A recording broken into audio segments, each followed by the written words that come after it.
Wife told me to leave the wedding early because her ex-husband was better with crowds, so I made an exit no one would forget. Hello everyone, welcome to Reddit Visuals. I used to think loyalty was measured by years together. Turns out it can be undone by a single look across the room. My name's Jason, and I've been married to my wife, Claire, for 7 years. Or at least, I thought I was married to Claire. Turns out I might have just been a placeholder with a mortgage. Claire has an ex-husband, Mark, the kind of guy people smile at out of habit, but if you look closely, there's nothing behind his eyes except calculation. Slick, polished, a high-powered corporate consultant who could charm a cactus, and from the way people talked about him, you'd think he invented charisma.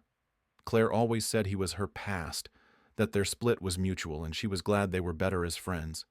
I had no reason to doubt that, until her cousin's wedding. That's where everything unraveled. The wedding was for her younger cousin, Natalie, and Claire had been obsessing over it for months. She wasn't just in the bridal party, she was co-hosting with the bride's mother, planning the event like it was her own. I let her run with it, honestly. I was working a lot, we had bills, and she seemed happy, involved, purposeful. She picked the venue, coordinated the seating, even helped design the custom cocktails. It was her thing, and I didn't want to get in the way. 2 weeks before the wedding, we're at dinner, and she casually drops, "Oh, Mark's going to be there, by the way." I look up from my plate. "Mark?" I ask. She shrugs like it's no big deal. "He's Natalie's godfather, remember? They've always been close." Okay, fair enough. It was awkward, sure, but I'm not insecure. I'm not the jealous type. And Claire had always been respectful about that history. Or so I thought. The day of the wedding, I dressed up in my best charcoal suit, even let Claire choose the tie, deep burgundy to match her dress. I was ready to support her, stand by her side, and smile through the family chaos. When we arrived at the venue, everything looked straight out of a magazine. Ivory tablecloths, twinkling lights draped from oak beams, a string quartet playing in the background. Claire was glowing, greeting guests like a politician on campaign night. She didn't introduce me once, not even to the people I'd met at our own wedding. At first, I figured she was distracted. There were over 200 guests. She had a job to do. But then I saw Mark, tall, tan, Armani suit, laughing with the bride's father like they were old college buddies. And Claire? She practically ran to him. They hugged, long, way too long. I walked up expecting a brief, maybe awkward hello, but Claire turned to me and said, "Oh, babe, Mark, you remember Jason." Just like that, like I was the coat check guy. Mark extended a hand, gave me one of those practiced smiles. "Of course. Good to see you, man." Man, not even Jason. The ceremony came and went. I clapped when appropriate, smiled for pictures, tried not to notice how Claire kept drifting into Mark's orbit, laughing a little too hard at his jokes, brushing his arm like she was swatting imaginary dust. Then the reception. This is where the story truly begins. Dinner was wrapping up, and I was looking forward to the father-daughter dance and sneaking out to the patio for a break from the noise. Claire walks up, holding 2 champagne flutes, hands me one, and casually says, "Hey, could you head out early tonight? You look tired." And I just think, Mark's a little better with crowds. I didn't react at first. I thought maybe she was joking. "I'm sorry, what?" She takes a sip of champagne, eyes already scanning the room. "It's just, you know how these things are. Mingling, energy.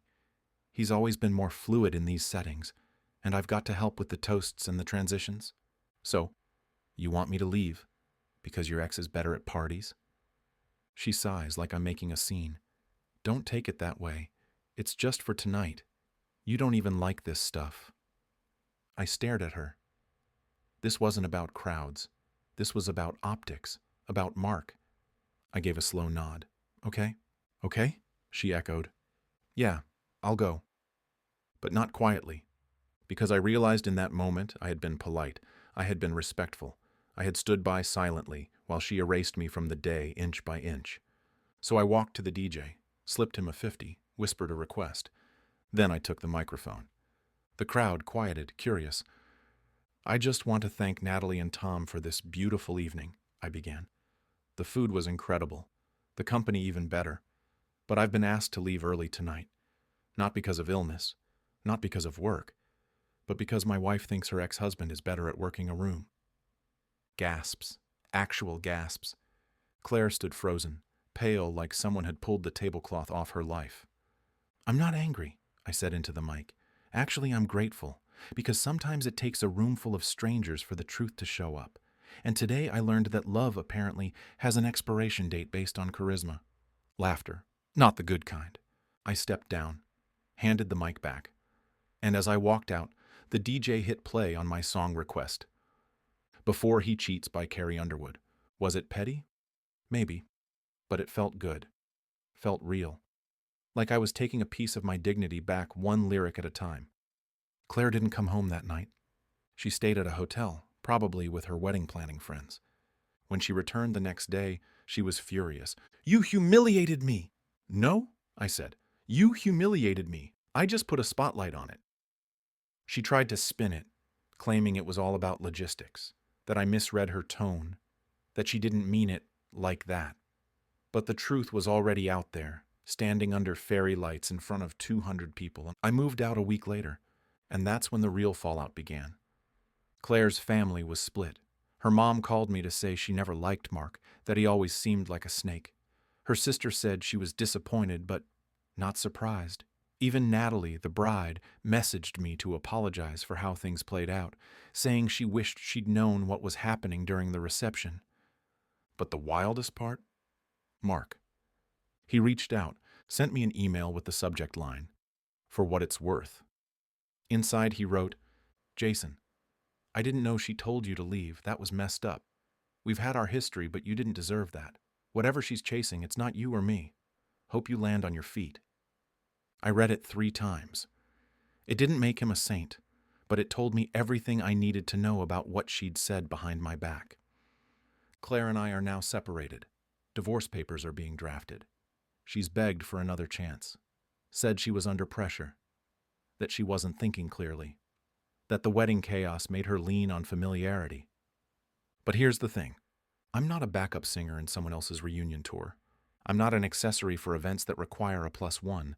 I'm someone who shows up, who commits, who deserves to be acknowledged. And if I'm not that in her eyes, I'll be that in someone else's. So now I live in a quiet apartment downtown. I joined a hiking group, bought a used guitar, started laughing again. And every now and then when I pass by a wedding venue or hear someone pop a champagne cork, I smile. Because I remember that night. I remember how people looked at her when I walked out. Not with pity, not with judgment, with clarity. They saw what I had been blind to for years. So I ask you, was I the a-hole for how I handled it? For putting it on blast? Or did she write that moment herself, one dismissive line at a time? Let me know in the comments what you would have done. And if you enjoyed this story, please give the video a like and subscribe to help Reddit visuals grow. It really helps the channel keep sharing more stories like this one.